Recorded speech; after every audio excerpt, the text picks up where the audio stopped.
A new season, and there will be a new intimidator as well, a new beginning. Can the LSU Tigers make it 3 in the last 4 years? Well, Jay Johnson and company, they're ready for the fight, ready for the road to Omaha here in 2026. And with that, welcome to a special Go Nation presentation. She's Chess Boucher, I'm Brian Holland. It is your baseball preseason special. Starting to feel like it out there in the air a little bit as far as maybe spring is on its way. Absolutely. I'm already tasting those Omaha steaks too, you know. And I was listening to Center Field, you know, like getting ready for the season. Some of that music kind of brings it all back. Yep. Those memories, though, that we made in Omaha, speaking of the steak, that was pretty good too. The memories, boy, just as sweet.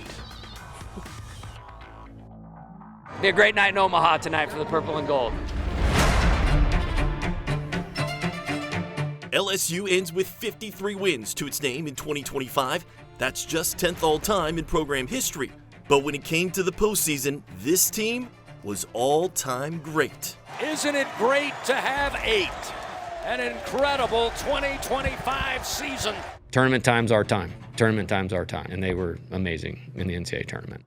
No other Tiger team in the history of LSU had ever gone 5-0 in Omaha. And only one LSU squad has more wins in the entire postseason than this one. That was Paul Skeens, Dylan Cruz and company.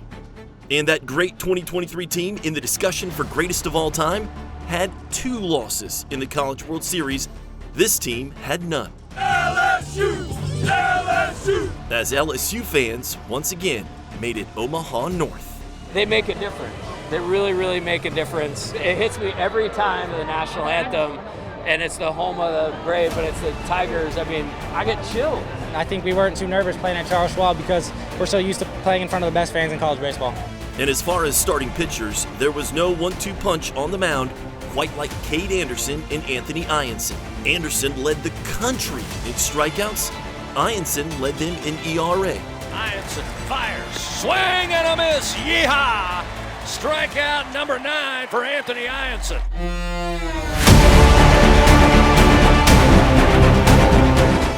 And both shining in the finals. Anderson threw LSU's second ever complete game shutout, and the Tigers' first since 1993. And Ianson with his own 9K day to close it all out. Those guys push each other, almost like a challenge. One guy goes, oh, you've done that? Okay. Him and Cade to be on our staff is something you won't find ever again. So to have both of them Friday and Saturday was just special all year long. The leader at the plate, of course, Jared Bear Jones, marking his legacy with the 6th ever walk-off in LSU program history in the College World Series. You know, he's the man. Jay Johnson, the man with the accelerated plan, winning his 2nd national championship in just his 4th year at the helm of the powerhouse. By comparison, it took the GOAT, Skip Bertman, 10 seasons to win his first pair. The relay to first in time! Tigers win! Tigers win! For the 2nd time in 3 seasons and the 8th time in program history. The Fighting Tigers reach the pinnacle. Your LSU Fighting Tigers, the 2025 College Baseball National Champions.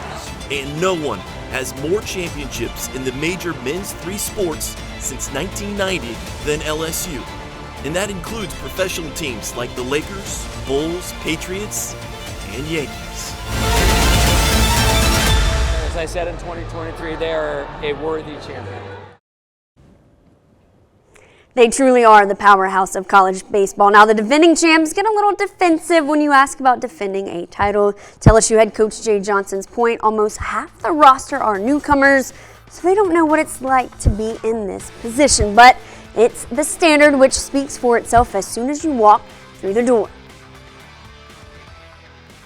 It's just honoring the standard. I mean, you look around, not many places in college baseball have a room called the Champions Club.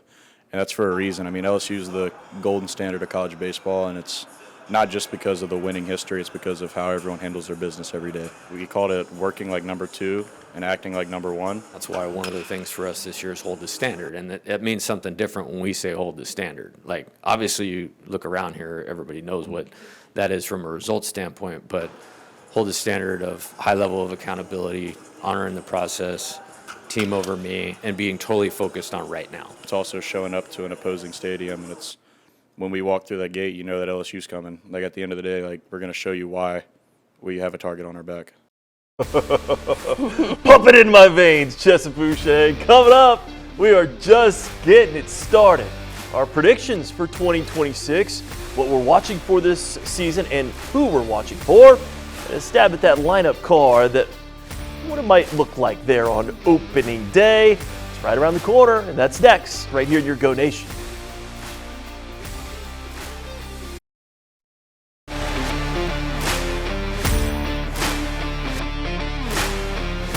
Knowing that I have 2 years left and some of the players are coming back and we know what it feels like to be a national championship team, I think next year we'll make a good run for it again. William Schmidt came up to me afterwards and said, let's do it again next year. So, and that's pretty profound for a kid that didn't get to throw a pitch when he was here, that he's that invested.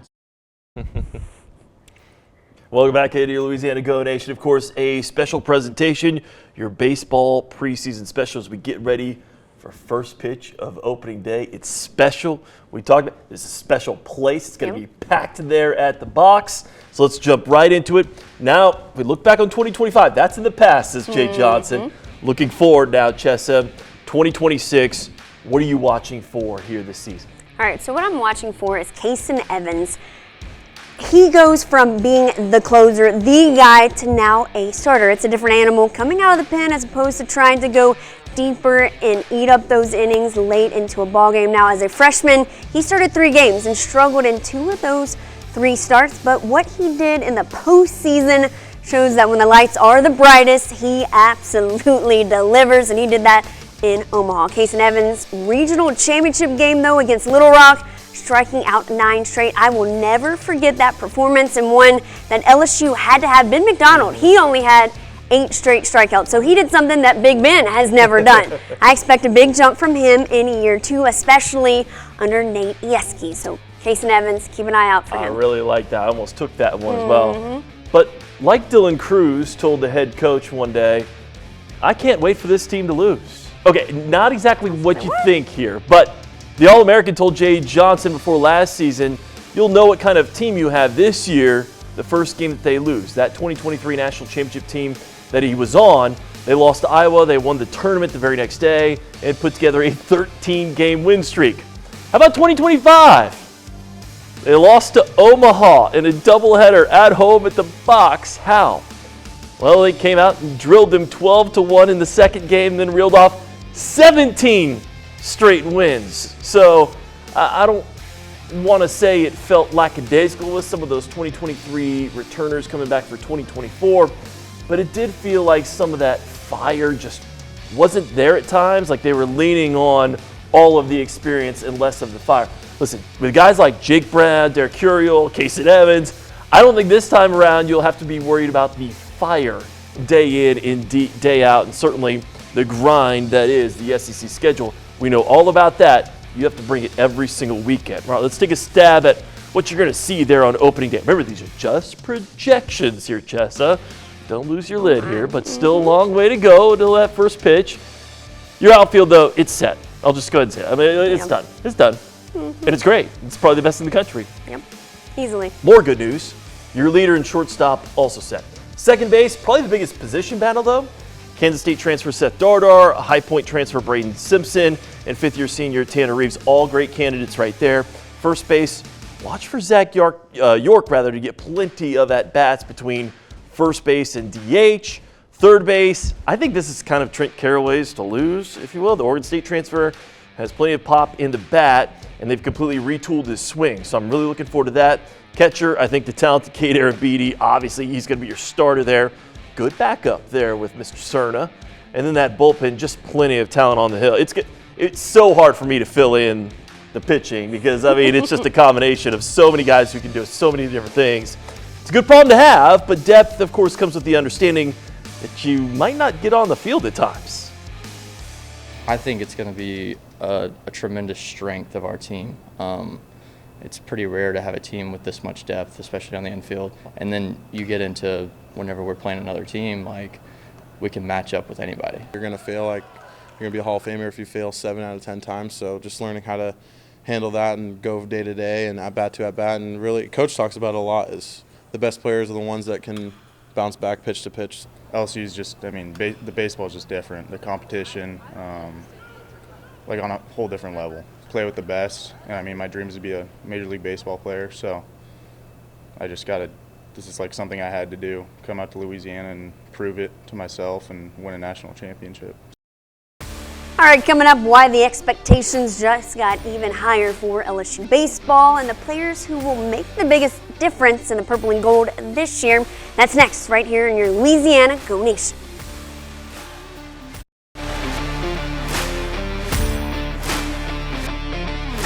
Welcome back into your Go Nation baseball preseason special with the defending champs. She is Chess Boucher. I'm Brian Holland.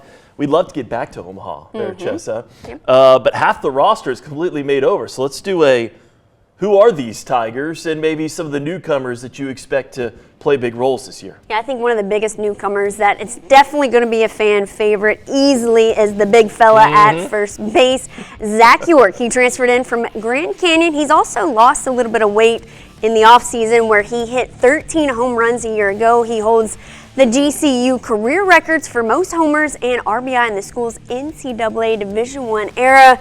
He's got a lot of pop in his bat, and York credits his mother, Robin, for his swing. She was a 4-time All-American softball player at Fresno State. Like to give her a lot of trash talk that she was a slap hitter and she didn't really have to get real hits. She just ran down the baseline. She taught us all how to hit, and then my grandpa was big into that too and helping us kind of learn how to play the game the right way. And obviously we've had good coaches. Now I'm playing for the best coaches in the country, so yeah, credit to her. She taught us all how to hit and all how to have an approach with 2 strikes and stuff like that, and just like the mental stuff she's really good with. But yeah, she's awesome. Speaking of position players who I think are going to have a huge impact, another newcomer, I think the most interesting player really is Seth Dardar, the transfer from Kansas State. Remember, he took Kate Anderson deep last year when the 2 teams played early in that season. And then he led Kansas State in hitting all year. So, look, he's got plenty of pop in the bat. It's where does he fit there on the infield or on the diamond?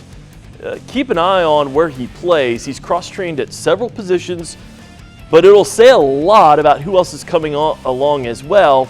If he doesn't start at second base, or if he does start at first base, it's going to be interesting. I think because of his versatility, he is certainly one to watch. Also, not a newcomer, or maybe a newcomer to a new role, Maverick Rizzi. You ever stare down 6'9" on top of it? On the hill, too. Seriously. So we know that size-wise he has it. Then as a freshman, he actually gained Jay's trust. The most relief appearances on the team as a true freshman, got put in big spots you see there in the NCAA Regional. I think you got to watch out for Maverick Rizzi to take a figurative and literal, because he's a big fella, big step in 2026. By the way, LSU picked by the coaches in the SEC to win the SEC this year. Shocker. 9 first-place votes. No other program had more than 4. Something to keep an eye on. Georgia and former LSU pitching coach Wes Johnson picked it all the way down at 9th. I didn't see that one coming. For him. And then the national champ, former LSU head coach Paul Maneri's South Carolina squad, picked second to last. By the way, first team All-SEC, Derek Curiel, Casey Evans, Zach Cowan, that's it. Wow. Second team, they left off. Stephen Milam and Jake Brown put them on the second team. So You don't want to do that. clearly Monster. I am not a coach and I did not vote. But I'm just telling you, Monster, that's how they vote. All right, coming up, still more to get to, including our bold predictions for 2026. Plus, the calling card for this 2026 LSU baseball team. We will talk about it and the reason why they're better set up to repeat as champions. That's next.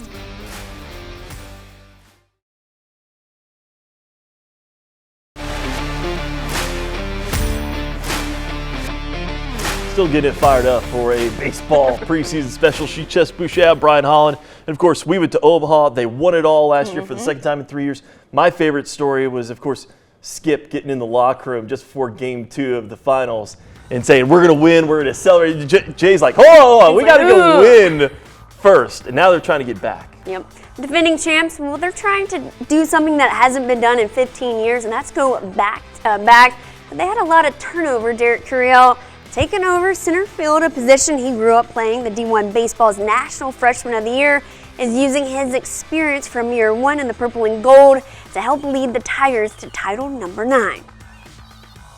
The biggest thing I learned is it's a long season. A weekend doesn't dictate it, a week doesn't dictate it, a month doesn't dictate it. Coach Johnson always says it's a 56-game playoff, which I agree with. But, I mean, we had a bad series at Auburn, we had a bad series at Texas A&M. But to be able to bounce back from that, just to see the toughness of your team, I think that's the biggest thing I learned. And last year, our motto was tough and together, and I think we showed that really well. This year our motto's all in, and LSU over me. But I think this team has that toughness too. So I think that's the biggest thing I learned, just to stay on the narrow road and not get sidetracked with if we lose a couple games here and there, but just to make sure we keep playing Tiger baseball. And still not done. A little who you got. Our bold predictions for this season and these Tigers, that's next.